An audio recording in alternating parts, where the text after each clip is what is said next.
he's not a truthful person.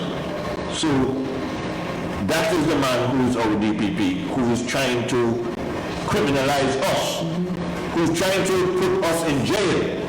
And the very panel in Jamaica that he appeared before just recently, they say he is not a man of truth. What is this? They found him to be an evasive witness. What that means? Evasive.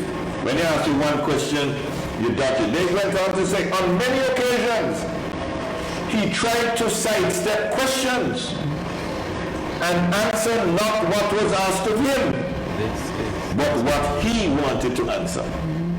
He said, for example, for a long while he tried not to answer a very simple question as to whether the transfers were signed in his presence by saying he was not physically present, but based on instructions, notwithstanding the simplicity of the question, which simply required a yes or no answer.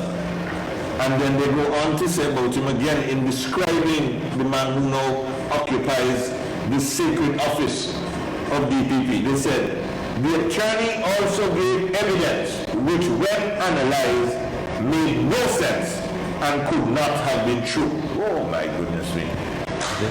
DPP, Director of Public Prosecutions, he's the man charged with the constitutional responsibility of maintaining justice in our system.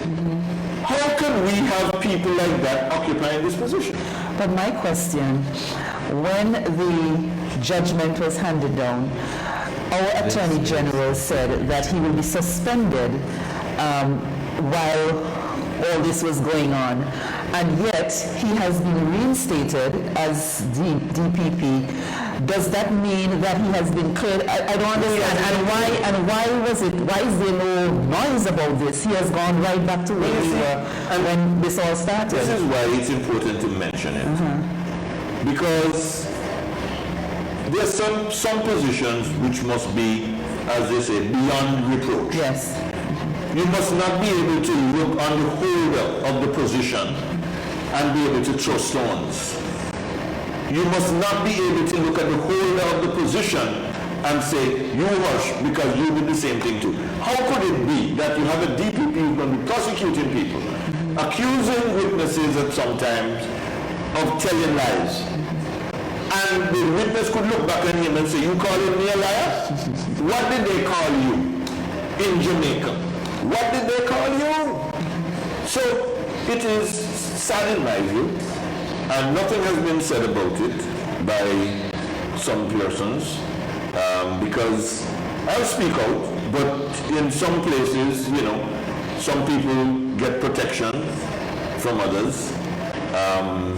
They would not be mentioned. The poor man, if he were in this position, the poor man would be treated differently. But here it is, somebody who has been literally accused by a panel of lawyers constituted to try this matter, and they accuse him of not being a person of truth. That's a law. You can't have these kind of things hanging over here. And you see, that's a question of fact. That's not a question of law. That you can't appeal a question of fact. If they say, we find you to be a liar, that's how we find you. That is our judgment, looking at your demeanor, listening to your words, watching your eyes when you talk. They say he's evasive. How can we have somebody like that heading up our prosecution department? I'm saying that Antigua is a place where we don't seem to have any standards. We do not seem to have standards under this Labour Party administration. Anything goes. Anybody can do that. I mean, look at the Attorney General of all persons. He, whilst he was Attorney General, was hauled before the courts in a similar manner. We couldn't account for certain things. You know, it is just ridiculous. And we have to maintain these standards. If we don't, people will lose confidence in our judicial system. And a lot of people have already lost confidence in our judicial system. And this type of situations certainly doesn't help. It does not serve to build confidence in people, and it undermines confidence in the system.